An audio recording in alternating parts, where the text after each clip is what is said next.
كابتن أسامة نبيه. الكابتن أسامة نبيه طالع مع الإعلامي إبراهيم فايق بيقول له: أنا كنت شايل لاعبين ثلاثة علشان لما نصعد أعرف ألاعب إزاي المكسيك. إيه ده؟ إيه ده؟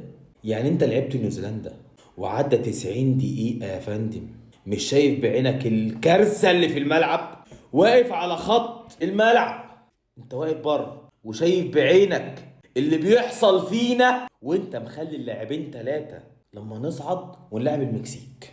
طيب، خسرنا من نيوزيلندا، خسرنا من نيوزيلندا، لعبنا اليابان، واقف برضو عامل لي كده، عامل لي كده. احنا بنخسر.